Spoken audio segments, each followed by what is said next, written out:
to then be the person that entices other women and children. And I'm all for women in corporate positions and all for women being astronauts. I got 3 daughters. But if you look at Larry Fink and the Globalist, they are artificially putting women into every position of power. Like in Austin, Texas, all 30-something judges are now women. They got rid of all the other women because they're elected here, and they were like half women, and they were great judges. I was under them in my custody battles and got my kids and everything. They got rid of the women, the men, and put in a bunch of young women funded by George Soros. He's heavily involved in all this crap as well, and they're all following an agenda. And it's not blaming women, but imagine if Hitler would have been a woman, he probably would have conquered the world, because we don't see women archetypally as an epigenetical thing, as dangerous. And so that's why when we pull back, there's plenty of competent women to be the heads of companies. I'm not against that. I'm all for it. Yeah, I got 3 daughters. The idea that men don't want their daughters to be successful, that's not how I was raised. But the point is that there's a lot. I mean, it's like Black Lives Matter. It's George Soros. It's not black people. It doesn't represent black people. And so the Larry Finks of the world have camouflaged themselves with this woke ideology, and it's very, very cynical, and then it hides. Like Jeffrey Epstein told Steve Bannon, I'm sure you've seen the clip, oh, I want women in charge. I'm empowering I'd women. love to see that video. But really, if you could tell him to release that video, I'd love to see that. I think all of us here would be drooling to see that video. I mean, I think my head would pop off if I saw that video. And I've been waiting to see that video for a long time. I meant to call him. I'm going to call him and try to get him to release the full video. But all I'm getting at is, and I'm all over the map here because that's how my brain works. I'm just simply saying, just like classic kidnappers that want to kidnap kids, use a young woman or a young child to kidnap the kids. I'm not indicting women. I'm saying if you look at the corporate structure from Epstein up, they're using women as their front people because people know, I'm just being honest, not to trust a man. I just said men commit 99% of the murders and violent, 97%. It's the men doing it. And it is a problem in the male genetics that these kind of manifestations happen. I'm simply saying they've gotten smart, and now they're putting the skin of women on, and this is the next big thing we need to recognize. So I just want to jump in, guys, real quick. So Alex, it's funny you mentioned how people are turning and sounding more and more like you, because I used to listen to Rogan a lot. Your friend Joe Rogan. Your episodes were always one of my favorites because they were so entertaining. And it's like a lot of the stuff that you would talk about at that time, respectfully, sound a little crazy, but now as you grow up and you learn more and more, it becomes more and more evident. So we just put up 2 posts on Mario's page back to back. One of them was that they found Epstein's victims' names in his trash. So going through his trash, they were able to find information. So it's like, it's not just in the movies where they go through the trash and find stuff. Like, they legitimately did that. So in the investigation of Epstein's sex crimes against minors, law enforcement was able to confirm the identities of underage victims through the use of the names recorded in these messages, which were recovered in Epstein's trash. That's one. That's interesting. The crazier thing, and this is where I want your thoughts, Alex, because you were discussing the tapes and everything, was Epstein's ex-fixer's office was burglarized right before the documents came out. There was no forced entry, but computers were stolen. Coincidence? I don't think so. But Alex, I'd love your thoughts on this. Well, sorry about producers walking in and talking to me. I was listening to your point about the most classic thing they ever do is burglarize their own facility or burn it down so they can say it all disappeared. You want to talk about the hemophiliacs with the Clintons supplying tainted blood from the prison system and then mixing it in with blood supply worldwide on purpose. I mean, why would you do that? Because it's a naughty, evil thing. And then I interviewed the head of the Hemophiliac Society. I interviewed the head doctor in the prison that blew the whistle. People can look all this up. And the reason I raised that is that they firebombed the same night the Hemophiliac Society in Canada and the doctor's office. He also had a private practice. He was a prosthetics doctor in Little Rock. And so that's how evil this is. Like, why would you want to give people HIV? Because they're just sick. And if people just, that's all I'm trying to say is, I know people thought I was nuts. I know they thought I was crazy. And because no one wants to believe this. I mean, I don't ever think about raping women or, devil worshiping, but I mean, I never get sick of a big steak and a cold beer. But these people, a sunset doesn't make them happy. And they want power over us. And that's why I'm just saying that the injections ruining our immune systems, taking over our bodies, colonizing us with spike protein prions is the ultimate rape. And we are all being literally colonized and raped right now. And the social contract is broken. Why would we trust shots from Bill Gates that says he wants to depopulate us? Why would we trust anything? That's all I'm saying. So, again, anything to abuse us, anything to dominate us, anything to hurt us. Like you hear about Jeffrey Dahmer, when he was like 10, 11, 12, his dad would catch him torturing dogs and cats to death. And you're like, well, who would want to torture a kitty cat to death? Well, he went on to do it to men and boys. And so I'm just saying this is a lesson that evil is real. But what's also dangerous, as I said earlier, is Jimmy Kimmel's not involved. Tom Cruise is not, or Tom Hanks is not involved. And it's so dangerous. When I've been sent that list, the fake list, no exaggeration, 50 times a day for years. And then I tell people on the street, they're like, what aren't you talking about? I had a guy like 2 weeks ago at the grocery store. I hardly ever run into people that are in my face. Most of it's positive. I had a guy walk up and go, hey, man, I liked your show for a while, but why aren't you talking about Tom Hanks? And, Q's real. And I said, no, it's a load of crap. I said, oh, on January 20th, 2021, they're going to arrest Biden when he's sworn in. Did that happen? Yeah, well, you'll see. I go, so I guess you believe, and we almost got in a fight. I said, I guess you really believe JFK Jr. is alive. And he goes, you freaking Zionist, and marched off. I mean, it's all cuckoo. And so all I'm saying is, if I'm guilty of anything, it was just being a talk show host and not realizing how big I was and just playing devil's advocate sometimes to take it out of context. We've got to be very careful not to accuse people that are not guilty. But I'm just pontificating. You guys go ahead. Hey, Alex, you got me crying laughing. I also been accused of quote unquote hiding the truth about JFK Jr. JFK Jr. So that's just hilarious to me. They think that we all just hiding it, that he's somewhere just waiting to come back like Jesus Christ. It's unreal. Well, that's the problem. And Joe Rogan asked this a few weeks ago. It was a great point. Him and Tim Dillon said, I'm not bragging. It was more of a tongue in cheek, but he said, the mainstream media lies on purpose. Alex Jones tries to get it right and is wrong sometimes, but he's right more often. We should just make him the official news. Now, I don't believe in official news, but that's how people's brains work, is that you didn't think Walter Cronkite was lying to you. You said Vietnam was lost, and it turned out that was his own decision. He threatened to resign. They didn't let him say that. And he showed naked kids burned by napalm, and we started shutting the war down. It took a couple of years. Well, it's the same thing. Like, the media did not used to be this bad. And so now there's no trust. They can say the sky's blue, and no one believes it. So it's good to have an awakening, but there's also hundreds of millions of people in the West and all over the world who do not believe anything now. They think the world's flat. They think we're all controlled. They think, I guarantee you, that we all got together and scripted this whole thing, even though we didn't. They think my callers are fake on my show. So I get accused of the caricature that is these people, and I'm very concerned about them because they're not sophisticated. They're left and right. They're every group.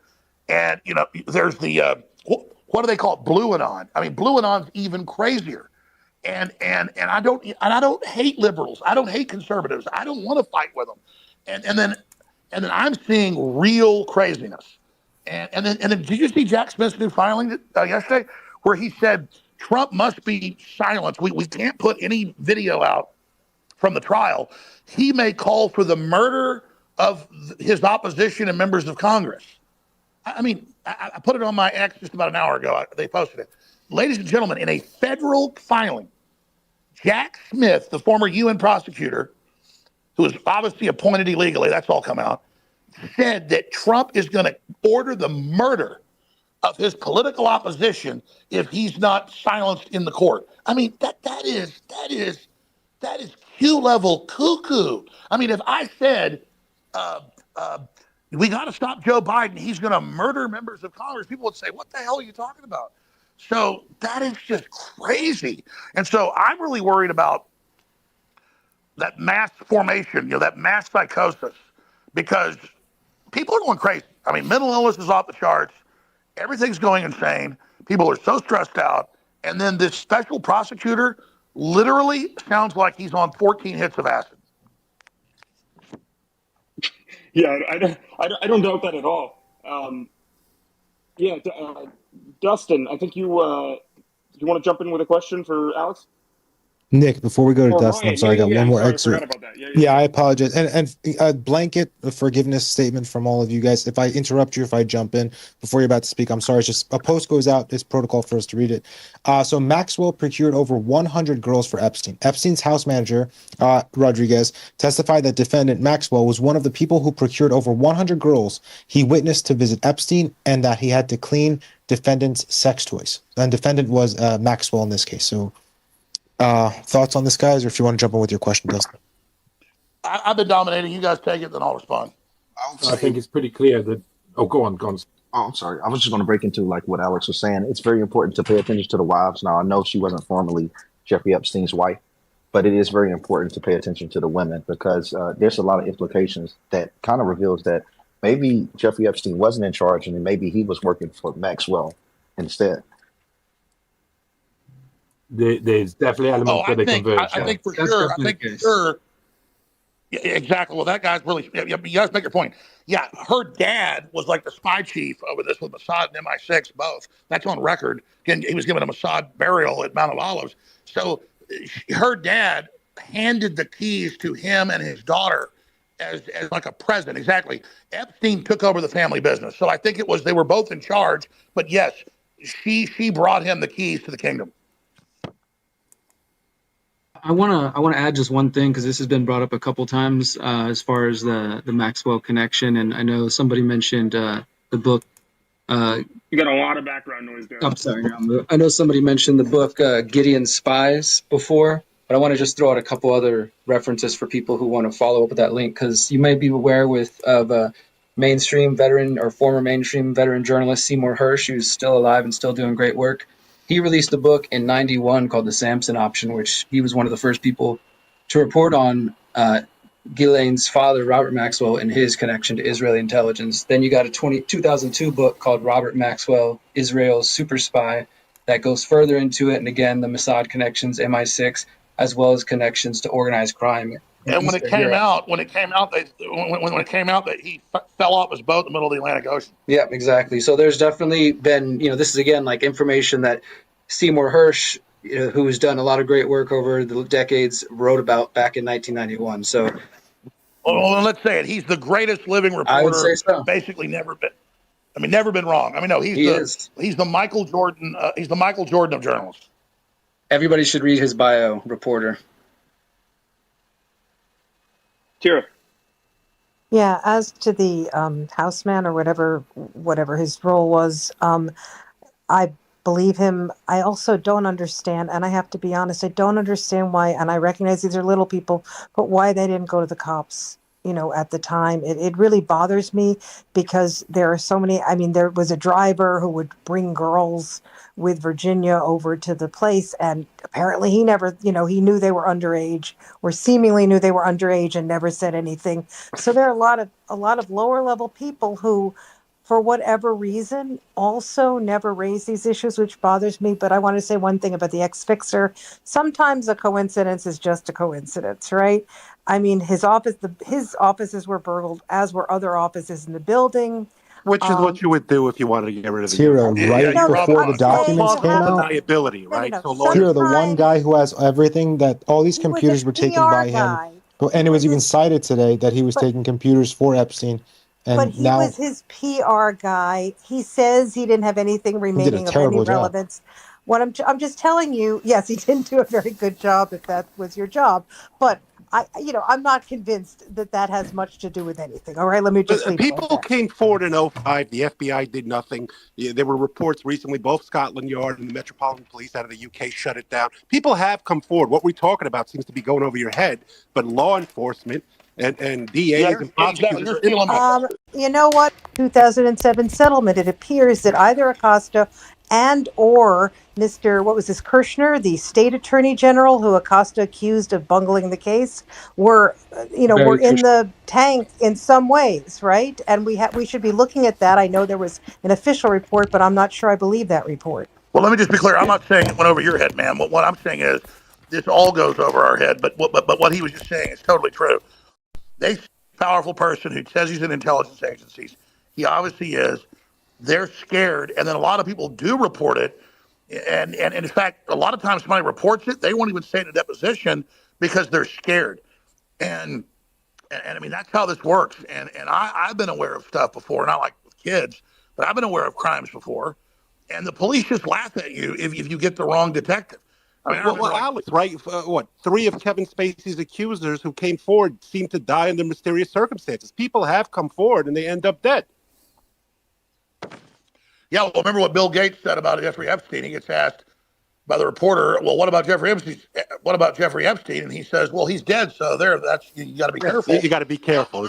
Yep. And it's clearly a message like, keep your mouth shut. The system protects itself. Yeah, well, Alex, it seems like, in some of the documents that we got, and there have actually been, documentaries kind of saying the same thing. I know there was an email that was released talking about how Bill Clinton actually went to Vanity Fair and threatened them.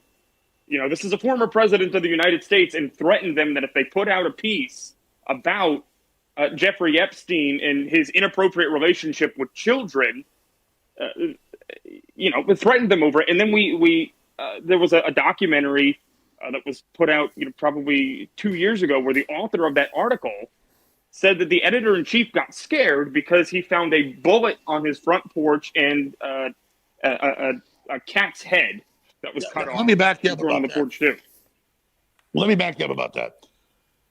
I would tell these stories, but it sounds too unbelievable, so I'm just going to leave it at that. But I mean, I've interviewed a bunch of Clinton's victims, both women that were raped and then people that were in business. And there was one guy that lived across the thing from Jennifer Flowers and saw Clinton, and the state police found out on record. They broke both his legs, his arms, put him in a wheelchair. I mean, that came out. But when you mess with these people, particularly when they were in power, I was exposed to them for Waco. And one night I walked out of the TV studio, and 4 guys literally started beating the living hell out of me, okay? So, and I did fight back. I'm not going to tell the rest of the story because it was kind of like Cape Fear, but I'm not a bad guy. I literally broke one guy's nose, slammed their heads through windshields. But I mean, I'm tough. But the point was, they were professionals, but they didn't attack me with full ferocity. That's why I got them. But they broke my nose, messed me up. The police showed up, saw the security cameras, did nothing. But I was told, shut up your mouth about Bill Clinton. Then 2 months later, I'm called in when I have the #1 radio show in Austin, won the Austin Chronicle Award. You can look it up, top ratings.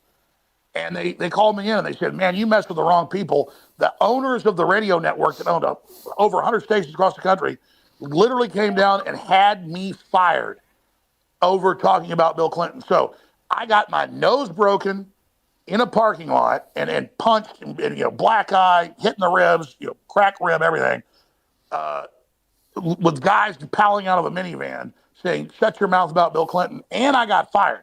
So I was just a little talk show host in 1999, exposing the Clintons and having, I had the Mena, Arkansas, Terry Seal, but not Barry Seal. Barry Seal was killed. Terry Reed that trained all the pilots. I mean, I was having them all on, man, because Ted Gunderson. Well, Alex, I mean, you look at Bill Cooper. I mean, the guy was killed over, taxes. People who speak on these issues, they tend to disappear or die in mysterious circumstances, right? Yeah. And then there's the other side of it. And I've told these stories because if it's an off-the-record meeting and it's not criminal, I will not break it. But I have been just like the network. I mean, I've gotten speeches almost like network, in the tops of big buildings, in Valhalla, as they call it, where the corporate leader, is explaining how the world works. There are no peoples. There are no nations. I've been in those meetings. But one time in front of my producer that's still here 18 years later, John Harmon, worked for me 20 years. He's still here. John Harmon is on the phone while the guy's on air. And then during the breaks, he's on the phone system. The guy's trying to get me, Rothkopf, the head of the Kissinger Group. And he didn't say this is off record. He said, Alex, we want you to come here. Kissinger wants to meet you. You can be the leader of the Patriots. And we know you've already got great ratings. This is like 18 years ago. And he goes, and because I exploded on talk radio, then was on 300 stations. They wanted me to replace Rush Limbaugh. I mean, I'd had meetings with Clear Channel, Roger Ailes, all of it. But I wouldn't be controlled. So next, Kissinger's head of the Kissinger Group wants to come on the show. And then during the break, he goes, I'm going to leave, Alex. You're not being adult. Why don't you come to New York, meet with us? You'll have a seat at the table now. You'll be part of the super class. He just written a book called Super Class. And you can have a seat as the populist person. And then I learned when I didn't take that, they approached Glenn Beck through a group, and basically Glenn Beck was that guy for a while. But I'm telling you, folks, I have been in houses that are more opulent than you've seen anywhere on TV. I'm talking 100-foot black marble ceilings, okay, with Bilderberg group members where they're literally trying to get me to work for them. And I've met with them. And it's the same story. We need you to help. You've got good insight. It's going to be okay, blah, blah, blah. So for people that don't know how real this is 100% real, folks. And I know people like Joe Rogan, Tucker Carlson have been approached as well. So when you get to this level, this is 100% real. So I'm way beyond having to read the newspapers or figure this out. I have literally been approached by these people. This is 100% real. Alex, So approach to do what? They flatter you. They offer you money. Sorry, what? I'm sorry, approach to do what? Just out of curiosity. No, they just say you can be on a crusade. They must have like a program they follow. Because in at least 3 of these speeches, only one of them was public because the guy didn't say it was off record. In at least 3 of these meetings with different levels of it, they go, you want to be on a crusade going nowhere, or do you want to be a star? And you're always in a boardroom, and they're standing up at the thing and overlooking, at 50 stories. They're like, listen, you got talent. Everybody knows you're incredible. But listen, there's a bigger system you'll understand. We'll bring you in. We'll explain it. And then you'll have a seat at the table. You'll get input. We're actually trying to do good. But we need you to join us. We need you to listen. We need you to come hang out with us. You like to go hunting? You like ladies? One time the guy goes, he brought his wife in, beautiful, like 30-year-old supermodel. He goes, you wanna fuck my wife right now? You can fuck her right now. You just need to sign this contract, man. It's like devil's advocate with Al Pacino. I'm telling you, for most people, it's not kids and stuff. And I'm sure if I had joined them, it would be that. I've literally been in things that are beyond a movie. And I'm telling you,